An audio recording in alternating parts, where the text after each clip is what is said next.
नमस्कार। आज हम मुंशी प्रेमचंद की दूसरी कहानी दुनिया का अनमोल रतन का वाचन करेंगे। पहले इसके कुछ महत्वपूर्ण पंक्तियों को देखते हैं जो परीक्षा की दृष्टि से महत्वपूर्ण है। तो चलिए, दुनिया का अनमोल रतन यह कहानी 1907 ईस्वी में जमाना पत्रिका में प्रकाशित हुआ था। यह प्रेमचंद की पहली कहानी मानी जाती है। हिंदी, उर्दू, अंग्रेजी, फारसी, बांग्ला, गुजराती और मराठी के जानकार मुंशी दयानारायण कानपुर से प्रकाशित होने वाली एक उर्दू पत्रिका जमाना के संपादक थे। इन्होंने ही प्रेमचंद की कहानी दुनिया का अनमोल रतन को 1907 में प्रकाशित किया था। इन्होंने ही नवाब राय को प्रेमचंद नाम दिया था। जमाना पत्रिका के बाद यह कहानी उर्दू कहानी संग्रह सोज़े वतन 1908 में प्रकाशित हुई थी। इस कहानी में मुख्य दो पात्र हैं, दिलफिगार जो नायक है और दिलफरेब नायिका है। इस कहानी में नायक दिलफिगार दिलफरेब से बेपनाह मोहब्बत करता है। तो चलिए हम कहानी का वाचन करते हैं। दिलफिगार एक कटीले पेड़ के नीचे दामन चाक किए बैठा हुआ खून के आंसू बहा रहा था। वह सौंदर्य की देवी यानी मलका दिलफरेब का सच्चा और जान देने वाला प्रेमी था। उन प्रेमियों में वही जो इत्र फुलेल में बसकर और शानदार कपड़ों से सजकर आशिक के बेग में माशूकियत का दम भरते हैं, बल्कि उन सीधे साधे भोले भाले फिदाइयों में जो जंगल और पहाड़ों से सर टकराते हैं और फरियाद मचाते फिरते हैं। दिलफरेब ने उससे कहा था कि अगर तू मेरा सच्चा प्रेमी है तो जा और दुनिया की सबसे अनमोल चीज़ लेकर मेरे दरबार में आ जा, तब मैं तुझे अपनी गुलामी में कबूल करूँगी। अगर तुझे वह चीज़ न मिले तो खबरदार इधर रुख न करना, वरना सूली पर खिंचवा दूंगी। दिलफिगार को अपनी भावनाओं के प्रदर्शन का, शिकवे शिकायत का, प्रेमी के सौंदर्य दर्शन का तनिक भी अवसर न दिया गया। दिलफरेब ने ज्यों ही यह फैसला सुनाया, उसके चौबदारों ने गरीब दिलफिगार को धक्के देकर बाहर निकाल दिया और आज 3 दिन से यह आफत का मारा आदमी उसी कंटीले पेड़ के नीचे, उसी भयानक मैदान में बैठा हुआ सोच रहा है कि क्या करूं? दुनिया की सबसे अनमोल चीज़ मुझको मिलेगी? नामुमकिन। और वह है क्या? कारू का खजाना, आबे हयात, खुसरो का ताज, जामे जम, तख्ते ताऊश, परवेज़ की दौलत? नहीं, ये चीज़ें हरगिज़ नहीं। दुनिया में ज़रूर इनमें इनसे भी महंगी, इनसे भी अनमोल चीज़ें मौजूद है, मगर वह क्या है? कैसे मिलेगी? या खुदा, मेरी मुश्किल क्यों कर आसान होगी? दिलफिगार इन्हीं ख्यालों में चक्कर खा रहा था और अक्ल कुछ काम नहीं करती थी। मुनीर शामी को हातिश शाह मददगार मिल गया। ऐ काश कोई मेरा भी मददगार हो जाता। ऐ काश मुझे भी उस चीज़ का जो दुनिया की सबसे बेशकीमत चीज़ है नाम बतला दिया जाता। बला से वह चीज़ें हाथ न आती, मगर मुझे इतना तो मालूम हो जाता कि वह किस किस्म की चीज़ है। मैं घड़े बराबर मोती की खोज में जा सकता हूँ। मैं समुंदर का गीत, पत्थर का दिल, मौत की आवाज़ और इनसे भी ज़्यादा बेनिशान चीज़ें की तलाश में कमर कस सकता हूँ, मगर दुनिया की सबसे अनमोल चीज़ यह मेरी कल्पना की उड़ान से बहुत ऊपर है। आसमान पर तारे निकल आए हैं। दिलफिगार यकायक खुदा का नाम लेकर उठा और एक तरफ को चल खड़ा हुआ। भूखा प्यासा, नंगे बदन, थकन से चूर, वह बरसों वीरानों और आबादियों की खाक छानता फिरा। तलवे कांटों से छलनी हो गए, शरीर में हड्डियां दिखाई देने लगी, मगर वह चीज़ जो दुनिया की सबसे बेशकीमती चीज़ थी न मिली और न उसका कुछ निशान मिला। एक रोज़ वह भूलता भटकता एक मैदान में जा निकला जहां हजारों आदमी गोल बांधे खड़े थे। बीच में कई अमामे और चोगे वाले दड़ियल काजी अफसरी शान से बैठे हुए आपस में कुछ सलाह मशविरा कर रहे थे और इस जमात से जरा दूर वह एक सूली खड़ी थी। दिलफिगार कुछ तो कमजोरी दिलफिगार कुछ तो कमजोरी की वजह से और कुछ यहाँ की कैफियत देखने के इरादे से ठिठक गया। क्या देखता है कि कई लोग नंगी तलवारें लिए एक कैदी को जिसके हाथ पैर में जंजीरें थी पकड़े चले आ रहे हैं। सूली के पास पहुंचकर सब सिपाही रुक गए और कैदी की हथकड़ियाँ बेड़ियाँ सब उतार ली गई। इस अभागे आदमी का दामन सैकड़ों बेगुनाहों के खूनों के छींटों से रंगीन था और उसका दिल नेकी के ख्याल और रहम की आवाज़ से ज़रा भी परिचित न था।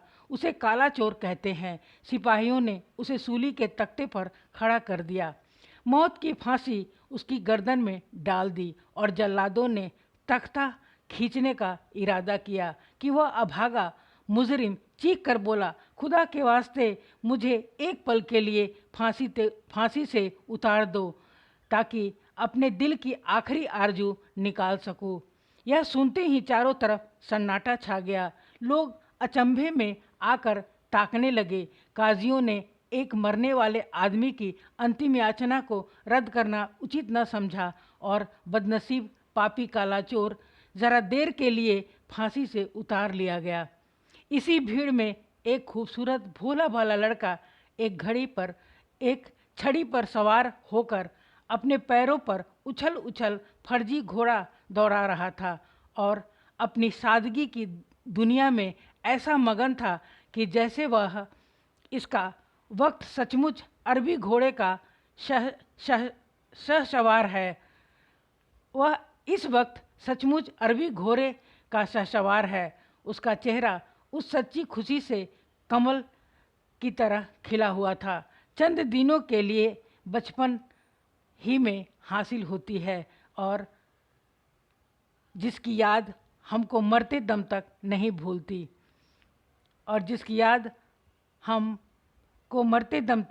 भूलती उसका दिल अभी तक पाप की गर्द और धूल से अछूता था और मासूमियत उसे अपनी गोद में खिला रही थी। बदनसीब काला चोर फांसी से उतरा। हजारों आंखें उस पर गड़ी हुई थी। वह उस लड़के के पास आया और उसे गोद में उठाकर प्यार करने लगा। उसे इस वक्त वह ज़माना याद आया जब वह खुद ऐसा ही भोला भाला, ऐसा ही खुश व खुर्रम और दुनिया की गंदगियों से ऐसा ही पाक साफ था। माँ गोदियों में खिलाती थी, बाप बलाएं लेता था और सारा कुनबा जान न्यौछावर करता था। आह, काले चोर के दिल पर इस वक्त बीते हुए दिनों की याद का इतना असर हुआ कि उसकी आंखों से जिन्होंने दम तोड़ती हुई लाशों को तड़पते देखा और न झपकी आंसू का एक कतरा टपक पड़ा। दिलफिकार ने लपक कर उस अनमोल मोती को हाथ में ले लिया और उसके दिल ने कहा, बेशक यह दुनिया की सबसे अनमोल चीज़ है जिस पर तख्ते ताउश और जामे जम और आबे हयात और ज़रे परवेज़ सब न्यौछावर हैं। इस ख्याल से खुश होता कामयाबी की उम्मीद में सरमस्त दिलफिगार अपनी माशूका दिलफरेब के शहर मीनोशाबाद को चला। मगर ज्यों ज्यों मंजिलें तय होती जाती थी उसका दिल बैठा जाता था कि कहीं उस चीज़ की जिसे मैं दुनिया की सबसे बेशकीमत चीज़ समझता हूँ दिलफरेब की आँखों में कद्र न हुई तो मैं फांसी पर चढ़ा दिया जाऊँगा और इस दुनिया से नामुराद जाऊँगा। लेकिन जो हो सो हो, अब तो किस्मत आजमाई है। आखिरकार पहाड़ और दरिया तय करते वह शहर मीनोशाबाद में आ पहुँचा और दिलफरेब की ड्योढ़ी पर जाकर विनती की कि थकान से टूटा हुआ दिलफिगार खुदा के फजल से हुक्म की तामील करके आया है और आपके कदम चूमना चाहता है। दिलफरेब ने फौरन अपने सामने बुला भेजा और एक सुनहरे पर्दे की ओट से फरमाइश की कि वह अनमोल चीज़ पेश करे। दिलफिगार ने आशा और भय की एक विचित्र मन स्थिति में वह बूंद पेश की और उसकी सारी कैफियत बहुत पूर असर लफ्ज़ों में बयान की। दिलफरेब ने पूरी कहानी बहुत गौर से सुनी और वह भेंट हाथ में लेकर जरा देर तक गौर करने के बाद बोली, दिलफिगार, बेशक तूने दुनिया की एक बेशकीमत चीज़ ढूंढ निकाली। तेरी हिम्मत और तेरी सूझबूझ की दाद देती हूँ, मगर यह दुनिया की सबसे बेशकीमती चीज़ नहीं। इसीलिए तू यहाँ से जा और फिर कोशिश कर, शायद अब की तेरे हाथ वह मोती लगे और तेरी किस्मत में मेरी गुलामी लिखी हो। जैसा कि मैंने पहले ही बतला दिया था, मैं तुझे फांसी पर चढ़वा सकती हूँ, मगर मैं तेरी जाबख्शी करती हूँ, इसीलिए कि तुझ में वह गुण मौजूद है जो मैं अपने प्रेमी में देखना चाहती हूँ, और मुझे यकीन है कि तू ज़रूर कभी न कभी कामयाब होगा।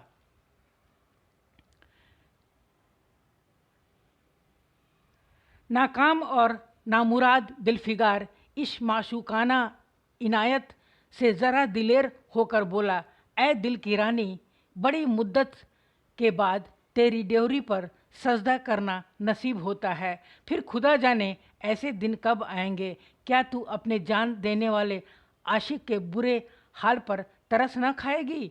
और क्या तू अपने रूप की एक झलक दिखाकर इस जलते हुए दिलफिगार को दिलफिगार को आने वाली शक्तियों को झेलने की ताकत ना देगी?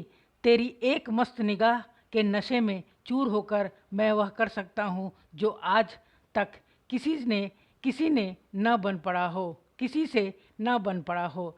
दिलफरेब आशिक की यह चाव भरी बातें सुनकर गुस्सा हो गई और हुक्म दिया कि इस दीवाने को खड़े खड़े दरबार से निकाल दो। चौबदार ने फौरन गरीब दिलफिगार को धक्का देकर यार के कूचे से बाहर निकाल दिया। कुछ देर तक तो दिलफिगार अपनी निष्ठुर प्रेमिका की इस कठोरता पर आंसू बहाता रहा और फिर वह सोचने लगा कि अब कहाँ जाऊँ। मुद्दतों रास्ते नापने और जंगलों में भटकने के बाद आंसू की यह बूंद मिली थी। अब ऐसी कौन सी चीज़ है जिसकी कीमत इस आबदार मोती से ज़्यादा हो। हज़रत खिज़्र, तुमने सिकंदर को आबे हयात के कुएं का रास्ता दिखाया था, क्या मेरी बाह न पकड़ोगे? सिकंदर सारी दुनिया का मालिक था, मैं तो एक बेघर बार मुसाफिर हूँ। तुमने किसी की डूबती किश्तियाँ किनारे लगाई है, मुझ गरीब का बेड़ा भी पार करो। ए आली मुकाम जिब्रील, कुछ तुम ही इस निमजान दुखी आशिक पर तरस खाओ। तुम खुदा के एक खास दरबारी हो, क्या मेरी मुश्किल आसान न करोगे? गरज यह है कि दिलफिगार ने बहुत फरियाद मचाई, मगर उसका हाथ पकड़ने के लिए कोई सामने न आया। आखिर निराश होकर वह पागलों की तरह दोबारा एक तरफ को चल खड़ा हुआ। दिलफिगार ने पूरब से पश्चिम तक और उत्तर से दक्षिण तक कितने ही जंगलों और वीरानों की खाक छानी। कभी बर्फिस्तानी चोटियों पर सोया, कभी डरावनी घाटियों से घाटियों में भटकता फिरा, मगर जिस चीज़ की धुन थी वह न मिली। यहाँ तक कि उसका शरीर हड्डियों का एक ढांचा रह गया। एक रोज़ वह शाम के वक्त किसी नदी के किनारे खस्ता हाल पड़ा हुआ था। बेखुदी के नशे में चौंका तो क्या देखता है कि चंदन की एक चिता बनी हुई है और उस पर एक युवती सुहाग के जोड़े पहने 16 श्रृंगार किए बैठी है। उसकी जांघ पर उसका प्यारे पति का सर है। हजारों आदमी गोल बांधे खड़े हैं और फूलों की बरखा कर रहे हैं। यकाएक चिता में से खुद ब खुद एक लपट उठी। सती का चेहरा उस वक्त एक पवित्र भाव से आलोकित हो रहा था। चिता की पवित्र लपटें उसके गले से लिपट गई और दम के दम में वह फूल सा शरीर राख कर ढेर हो गया। प्रेमिका ने अपने को प्रेमी पर न्यौछावर कर दिया और दो प्रेमियों के सच्चे पवित्र अमर प्रेम की अंतिम लीला आँख से ओझल हो गई। जब सब लोग अपने घरों को लौटे तो दिलफिगार चुपके से उठा और अपने चाक दामन कुर्ते में यह राख का ढेर समेट लिया और इस मुट्ठी भर राख को दुनिया की सबसे अनमोल चीज़ समझता हुआ सफलता के नशे में चूर यार के कूचे की तरफ चला। अब कि ज्यों-ज्यों वह मंजिल के करीब आता था, उसकी हिम्मत बढ़ती जाती थी। कोई उसके दिल में बैठा हुआ कह रहा था, अब की तेरी जीत है। और इस ख्याल ने उसके दिल को जो जो सपने दिखाए उनकी चर्चा व्यर्थ है। आखिरकार वह शहर मिनोशबाद में दाखिल हुआ और दिलफरेब की ऊंची ड्योढ़ी पर जाकर खबर दी कि दिलफिगार सुरखरू होकर लौटा है और हुजूर के सामने आना चाहता है। दिलफरेब ने जाबाज आशिक को फ़ौरन दरबार में बुलाया और उस चीज़ के लिए जो दुनिया की सबसे बेशकीमती चीज़ थी, हाथ फैला दिया। दिलफिगार ने हिम्मत करके उसकी चांदी जैसे कलाई को चूम लिया और मुट्ठी भर राख को उसकी हथेली में रखकर सारी कैफियत दिल को पिघला देने वाले लफ्ज़ों में कह सुनाई और अपनी सुंदर प्रेमिका के होठों से अपनी किस्मत का मुबारक फैसला सुनने के लिए इंतज़ार करने लगा। दिलफरेब ने उस मुट्ठी भर राख को आंखों से लगा लिया और कुछ देर तक विचारों के सागर में डूबे रहने के बाद बोली, ऐ जान निछावर करने वाले आशिक दिलफिगार, बेशक यह राख जो तू लाया है, जिसमें लोहे को सोना कर देने की सिफत है, दुनिया की बहुत बेशकीमत चीज़ है और मैं सच्चे दिल से तेरी एहसानमंद हूँ कि तूने ऐसी अनमोल भेंट दी। मगर दुनिया में इससे भी ज़्यादा अनमोल चीज़ है। जा उसे तलाश कर और तब मेरे पास आ। मैं तहे दिल से दुआ करती हूँ कि खुदा तुम्हें कामयाब करे। यह कहकर वह सुनहरे पर्दे से बाहर आई और माशूकाना अदा से अपने रूप का जलवा दिखाकर फिर नज़रों से ओझल हो गई। अभी दिलफिगार के होश हवास ठिकाने पर न आने पाए थे कि चौबदार ने मुलायमियत से उसका हाथ पकड़कर यार के कूचे से उसको निकाल दिया और फिर तीसरी बार वह प्रेम का पुजारी निराशा के अथाह समुद्र में गोता खाने लगा। दिलफिगार का हियात छूट गया।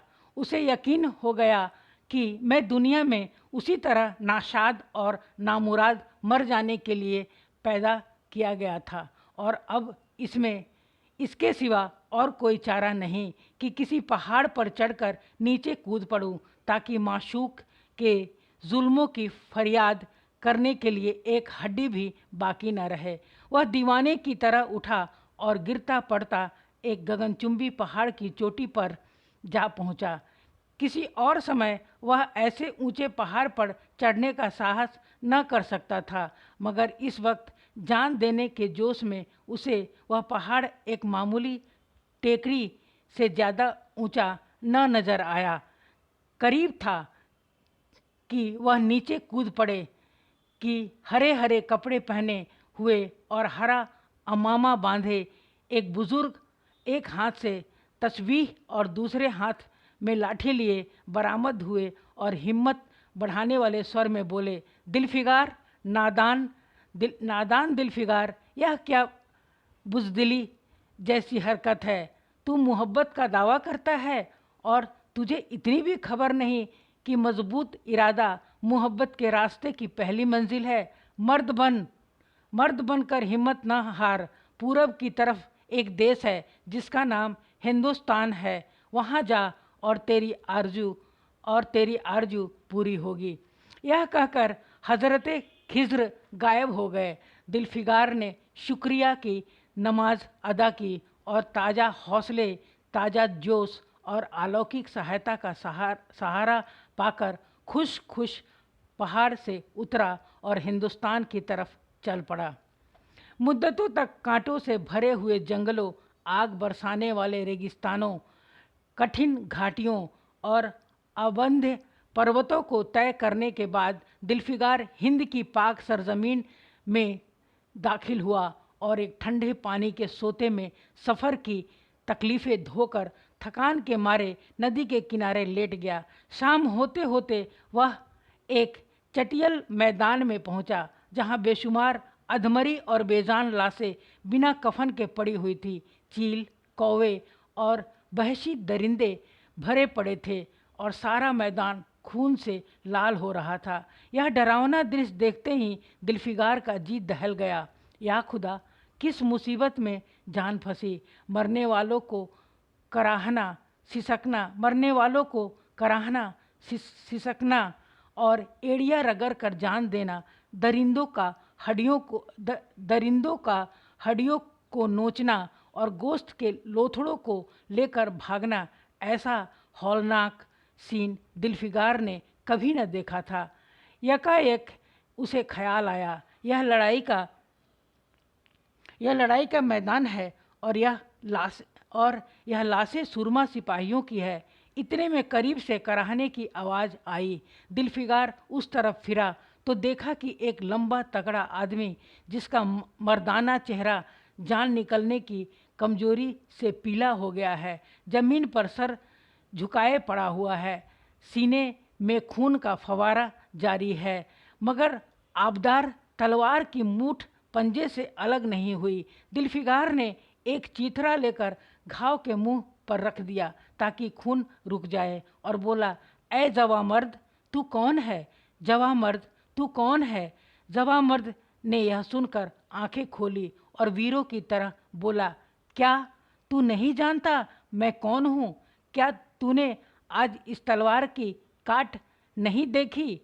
मैं अपनी माँ का बेटा और भारत का सपूत हूँ। यह कहते कहते उसकी त्योरियों पर बल पड़ गए। पीला चेहरा गुस्से से लाल हो गया और आबदार शमशीर फिर अपना जौहर दिखाने के लिए चमक उठी। दिलफिगार समझ गया कि यह इस वक्त मुझे दुश्मन समझ रहा है। नरमी से बोला, ए जवां मर्द, मैं तेरा दुश्मन नहीं हूँ। अपने वतन से निकला हुआ एक गरीब मुसाफिर हूँ। इधर भूलता भटकता आ निकला। बराए मेहरबानी मुझसे यहाँ की कुल कैफियत बयान कर। यह सुनते ही घायल सिपाही बहुत मीठे स्वर में बोला, अगर तू मुसाफिर है तो आ और मेरे खून से तर पहलू में बैठ जा, क्योंकि यही 2 अंगुल ज़मीन है जो मेरे पास बाकी रह गई है और जो सिवाय मौत के कोई नहीं छीन सकता। अफसोस है कि तू यहाँ ऐसे वक्त में आया जब तेरा आतिथ्य सत्कार करने के योग्य नहीं। हमारे बाप दादा का देश आज हमारे हाथ से निकल गया और इस वक्त हम बेवतन हैं, मगर हमने हमलावर दुश्मन को बता दिया, जो लाशें तू देख रहा है यह उन लोगों की है जो इस तलवार के घाट उतारे हैं और गो कि मैं बेवतन हूँ, मगर गनीमत है कि दुश्मन की ज़मीन पर नहीं मर रहा हूँ। क्या तूने यह मरहम रख दिया? खून निकलने दे, इसे रोकने से क्या फ़ायदा? क्या मैं अपने ही देश में गुलामी करने के लिए जिंदा हूँ? नहीं, ऐसा जिंदगी से मर जाना अच्छा, इससे अच्छी मौत मुमकिन नहीं। जवामर्द की आवाज़ मध्यम हो गई, अंग ढीले पड़ गए, खून इतना ज़्यादा बहा कि खुद ब खुद बंद हो गया। रह रह कर एक आध बूंद टपक पड़ता था। आखिरकार सारा शरीर बेदम हो गया, दिल की हरकत बंद हो गई और आंखें मूंद गई। दिलफिगार ने समझा अब काम तमाम हो गया कि मरने वाले ने धीमे से कहा, भारत माता की जय, और उनके सीने से खून का आखिरी कतरा निकल पड़ा। एक सच्चे देश प्रेमी और देशभक्त ने देशभक्ति का हक अदा कर दिया। दिलफिगार पर इस दृश्य का बहुत गहरा असर पड़ा और उसके दिल ने कहा, बेशक दुनिया में खून के इस कतरे से ज़्यादा अनमोल चीज़ कोई नहीं हो सकती। उसने फौरन खून की बूंद को, जिसके आगे यमन का लाल हेच भी है, हाथ में ले लिया और इस दिलेर राजपूत की बहादुरी पर हैरत करता हुआ अपने वतन की तरफ रवाना हुआ और शक्तियाँ झेलता हुआ आखिरकार बहुत दिनों के बाद रूप की रानी मलका दिलफरेब की ड्योढ़ी पर जा पहुंचा और पैगाम दिया कि दिलफिगार सुरखरू और कामयाब होकर लौटा है और दरबार में हाजिर होना चाहता है। दिलफरेब ने उसे फौरन हाजिर होने का हुक्म दिया। खुद हसबे मालूम सुनहरे पर्दे की ओट में बैठी और बोली, दिलफिगार, अब की तो बहुत दिनों के बाद वापस आया है। ला, दुनिया की सबसे बेशकीमत चीज़ कहाँ है? दिलफिगार ने मेहंदी रची हथेलियों को चूमते हुए खून का कतरा उस पर रख दिया और उसकी पूरी कैफियत पुरजोश लहजे में कह सुनाई। पर खामोश भी न होने पाया था कि एकाएक एक सुनहरा पर्दा हट गया और दिलफिगार के सामने हुस्न का एक राजदार सजा हुआ नज़र आया, जिसकी एक एक नाज़नीन जुलेखा से बढ़कर थी। दिलफरेब बड़ी शान के साथ सुनहरी मसनद पर सुशोभित हो रही थी। दिलफिगार हुस्न का यह तिलिस्म देखकर अचंभे में पड़ गया और चित्रलिखित सा खड़ा रहा कि दिलफरेब मसनद से उठी और कई कदम आगे बढ़कर उससे लिपट गई। गाने वालियों ने खुशी से गाने शुरू किए। दरबारियों ने दिलफिगार को नज़रें भेंट की और चांद सूरज को बड़ी इज्जत के साथ मसनद पर बैठा दिया।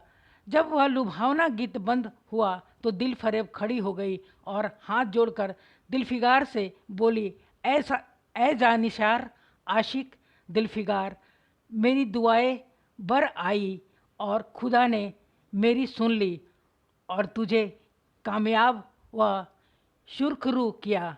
आज से तू मेरा मालिक है और मैं तेरी लौंडी। यह कहकर उसने एक रत्न जटिल मंजूषा मंगाई और उसमें से एक तख्ती निकाली जिस पर सुनहरे अक्षरों में लिखा हुआ था, खून का वह आखिरी कतरा जो वतन की हिफाजत में गिरे दुनिया की सबसे अनमोल चीज़ है। आप सबने इस कहानी को सुना, इसके लिए मैं आप सबका बहुत बहुत धन्यवाद करती हूँ। कुछ यहाँ जो इस कहानी में जो शब्द हैं वो उर्दू के शब्द हैं, तो थोड़े बहुत कहीं कहीं हो सकता है कि गलत हो गया हो, तो इस पर ध्यान न दें। आप सब इस वीडियो को लाइक, सब्सक्राइब और शेयर करें ताकि अन्य विद्यार्थी भी इससे लाभान्वित हो सकें।